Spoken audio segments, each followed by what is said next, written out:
Todos os eventos narrados neste conto são obra de ficção. Qualquer semelhança com personagens ou eventos reais é mera coincidência. Este é um conto de horror. Algumas cenas podem ser perturbadoras para ouvintes mais sensíveis. É sugerida a descrição da parte do ouvinte. Gigim Xul 1 0 1 0 1 0. A tela preta do monitor mostrava a Edson uma enorme sequência de zeros e uns em verde, que logo se transformavam em dados em um outro computador, muito mais potente. O ar-condicionado do laboratório estava ligado no máximo, e o calor do lado de fora estava escaldante. De repente, uma falha. Algum mau funcionamento fez com que o fluxo de dados fosse interrompido. Edson perguntou enfático para o seu colega o que estaria acontecendo. Era um relé de alguma estação de captação de dados meteorológicos que havia dado algum tipo de mau funcionamento e precisava ser reparado urgentemente. O cientista olhou no monitor onde tinha sido defeito estação de Bangu.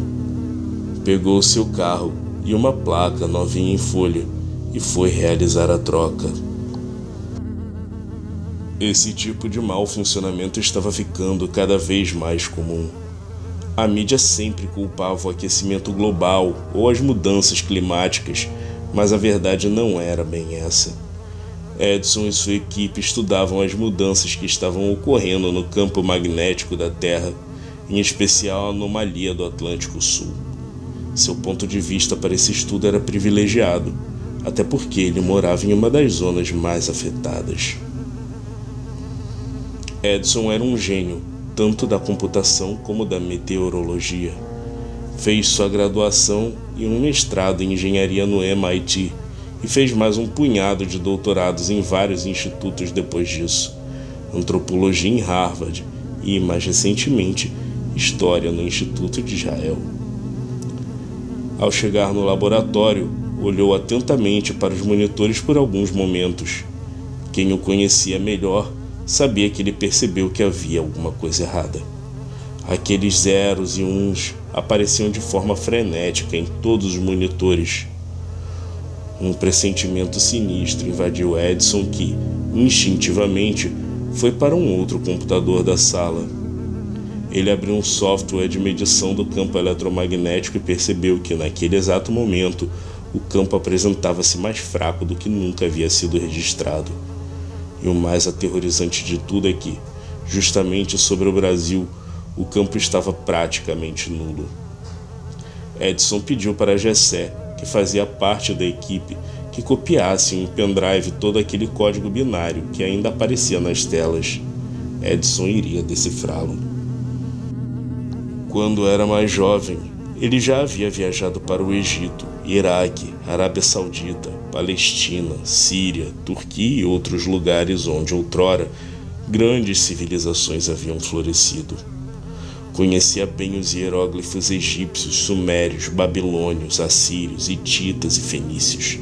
Era um apaixonado pela arqueologia proibida. Então decifrar um simples código binário seria tarefa bem fácil, assim ele pensou. Tinha quase certeza de que outros observatórios pelo mundo também haviam percebido a mesma anomalia e estavam se comunicando. Edson pegou seu celular. 1000 mensagens de vários laboratórios de meteorologia ao redor do mundo. Enfim, ele não havia sido o único a perceber a tal anomalia. Mais uma vez, rodou todos os softwares que ele tinha disponíveis para simular aqueles dados, mas algo como um ruído não deixava de intrigar e impedir a decodificação daquele arquivo.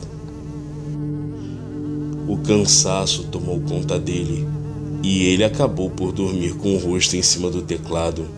Seus sonhos eram estranhos, com um enorme deserto, uma cidade submarina e hieróglifos que lembravam a ele o deus assírio Dagon. O homem acordou. No dia seguinte, continuou a processar os estranhos dados colhidos recentemente por sua equipe. Ligou para vários astrofísicos e meteorologistas de universidades famosas que perceberam que a frequência da anomalia do Atlântico Sul havia baixado muito por alguns minutos, mas não perceberam nenhum ruído que impedisse o processamento dos dados. Estranho, pensou Edson. O dia passou normalmente e, ao sair do observatório em São Cristóvão, uma senhora, uma mendiga que ficava por ali, apenas fumando enlouquecidamente e falando frases quase ininteligíveis, pediu a ele uma esmola, que o cientista prontamente deu, a fim de se livrar da maluca. Deus lhe pague, disse a mendiga. Mais uma vez, Edson ficou até tarde tentando decifrar os dados, que estavam com um ruído que ele não conseguia dar jeito. Lembrou-se de um antigo amigo seu da época da escola, que tinha se tornado DJ. Ele poderia ter alguns filtros que o ajudassem no fim das contas. Ligou para o rapaz. Alguns segundos depois foi atendido. Alô? Alô, aqui é o Edson. Eu gostaria de falar com o Eduardo. Dinho, há quanto tempo? Disse o homem. Em que posso ajudar? Eu tenho uns dados aqui, continuou Edson. Eles estão com muito ruído. Queria saber se você pode fazer alguma coisa. Mano, prosseguiu Eduardo, me manda o arquivo que eu passo no filtro para você e depois te mando os arquivos separados de volta. Conversaram um pouco mais sobre as suas famílias, esposas, filhos, mães e todos os parentes, um do outro, e Dinho mandou os arquivos para Eduardo. Alguns minutos depois, Eduardo ligou de volta, dizendo que os arquivos eram muito estranhos. Embora os filtros tivessem feito diferença, não havia qualquer ruído no arquivo principal, foi o que disse Dudu, ao mandar de volta os dados para Edson. Dinho se reuniu com a sua família para jantar e ter alguns momentos de lazer com sua esposa e seus filhos. Quando todos foram dormir, Edson abriu os arquivos em seu computador. A primeira coisa que percebeu foi que apenas alguns satélites pegaram a interferência. Mas era interferência de quê? Revisou os dados e tudo que os outros cientistas haviam dito a ele estava escrupulosamente correto. De repente, teve a ideia de tocar o áudio apenas da interferência. Compilou os dados e o equalizador mostrava que não havia qualquer som ali para ser reproduzido. Mas mesmo assim, Dinho prosseguiu com seu experimento. Qual não foi a sua surpresa ao ouvir, no meio da estática, algumas palavras soltas. Kur, Sag, Gigim, Sul. Entre essas palavras agourentas, muita estática. Edson buscou logo traduzir essas palavras e foi em busca de seus dicionários de sumeriano e acadiano que estavam na sua estante. Kur ele traduziu por submundo. Sag transformou-se em cabeça. Finalmente, Gigim Sul foi traduzido como espírito maligno. Qualquer que fosse aquela mensagem, ela era bastante poderosa. O resto da noite, Edson passou tentando identificar quais foram os satélites que haviam transmitido essa mensagem.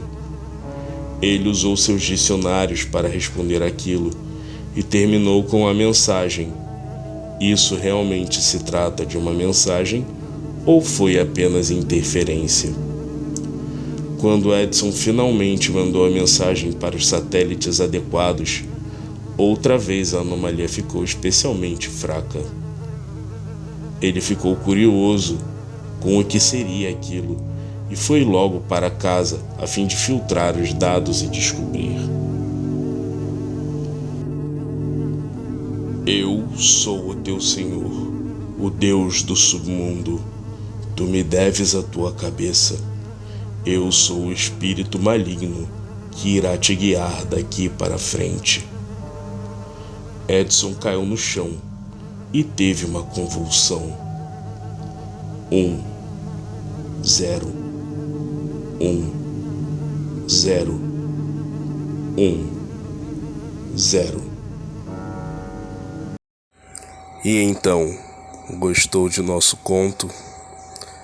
Inscreva-se no nosso canal, ative o sininho de notificações, curta e compartilhe com os seus amigos. E não se esqueça, o terror não tem limites.